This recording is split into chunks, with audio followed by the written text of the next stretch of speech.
يوسف ايش بيك مقابل حائط وتبكي؟ شنو ميت لك مسمار؟ لا محمد، نفس اليوم ذكرى زواجنا. انت متزوج لبخ؟ شنو علاقه ذكرى زواجك بالحائط؟ محمد، هذا الحائط هو الشاهد الوحيد على حبنا وزواجنا. اي صحيح اتذكر، اي حتى كان الحاضر كرك والغايب مالك. محمد، المرحومه زوجتي كانت تحب هذا الحائط، كنا يوميا نجي انا وياها نكتب ذكرياتنا وحبنا على هذا الحائط. اي كنتوا عتويه التقيتوا على هذا الحائط.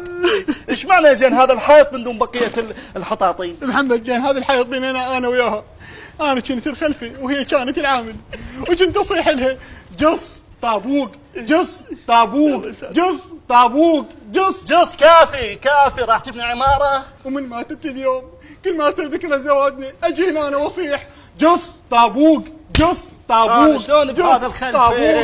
شلون بهذا الخلف السوداني؟ يابه هسه هي راحت الله يرحمها، كانت عايشه في ثنايا طابوق.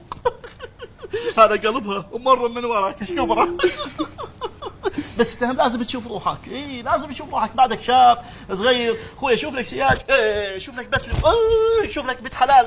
لا محمد لا، انا عاهد نفسي امام هذه الحائط مستحيل اخون المرحومه والزواج عليها. ايش بتزوج بريعصي دور ترجع على الحائط؟ يا اخي فكر بروحك. لا محمد مستحيل، انا عاهد نفسي. شوف من جاي يتصل علي، انا عيوني مغرورقه من الدموع. مغرورقه من الدموع. مغرورقه اي. اقول لك هذا اتصال بالواتساب، هاي حبي حياتي خبر عليك. الطياره فوق الطياره فوق. وقف هاي رساله بالماسنجر. اي هاي تقول اين انت يا اسو؟ نعل على والدي، قلها ورا 12 مليون نتراسل. عشان انا قاعد. اي وقف هذا اتصال بالفايبر من همش الحياه.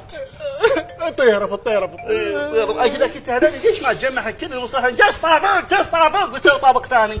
لا محمد مستحيل، انا عاهدت المرحومه مستحيل. ايش عاهدت؟ هذا شنو خوات المرحومه ايش عاهدت؟ حاطك 4 بنات مدري 5 بمواقع التواصل الاجتماعي، مو عيب؟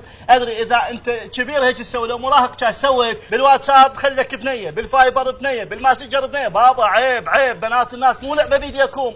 ادري محمد، اشتراك النت ب50,000، طب ما اقضيها منور وروعه، خلينا نطلع فلوسنا نجيب.